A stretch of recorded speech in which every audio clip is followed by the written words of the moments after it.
કેમ છો વાલા વિદ્યાર્થીઓ અને વાલીઓ? ધોરણ 10 ની પરીક્ષા આપ્યા પછી સૌથી મૂંઝવતો પ્રશ્ન હોય 11 સાયન્સ કોમર્સમાં એડમિશન લેવાનો, અને એડમિશન લેવા કરતા પણ મૂંઝવતો પ્રશ્ન હોય થોડી ફીની વ્યવસ્થાનો. જો આપનું બાળક ભણવામાં ખૂબ હોશિયાર હોય અને એમની ફીની મૂંઝવણ હોય તો બાળક પાસે રહેલા ટેલેન્ટનો આધાર સ્કોલરશિપ પરીક્ષાના માધ્યમથી આપી ફીઝમાં રાહત લઈ શકે છે. અને એટલા માટે જ એસઓએસ શાળા દ્વારા, એસઓએસ સાયન્સ શાળા દ્વારા અને ભૂલકા સાગર એજ્યુકેશન ટ્રસ્ટ દ્વારા આપના બાળકો માટે, ધોરણ 10 ના બાળકો માટે સરસ મજાની સ્કોલરશિપ પરીક્ષાનું આયોજન આવનારી 16 તારીખે બપોરે 11 થી 1 ના સમયે માત્ર 50 માર્કના એમસીક્યુની ટેસ્ટ દ્વારા કરવામાં આવ્યું છે.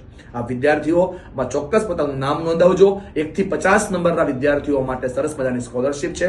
10મા ધોરણમાં જો A1 ગ્રેડ આવે તો એમના માટેની પણ સરસ મજાની સ્કોલરશિપ છે, અને સાયન્સમાં પણ સરસ મજાની સ્કોલરશિપનું આયોજન છે. નીચે દર્શાવેલા નંબર પર આપ પોતાનું નામ નોંધાવી અને આપ પોતાના ટેલેન્ટને ચોક્કસ રીતે એક્સપોઝ કરી શકો છો અને પરીક્ષાના માધ્યમથી સ્કોલરશિપ લઈ શકો છો. જો ભૂલાય નહીં, 16 તારીખ બપોરે 11 થી 1 નો સમય, નીચે દર્શાવેલો નંબર, એસઓએસ વિદ્યા સંકુલ આપની રાહ જોઈ રહ્યું છે. આભાર, ધન્યવાદ, વંદે માતરમ.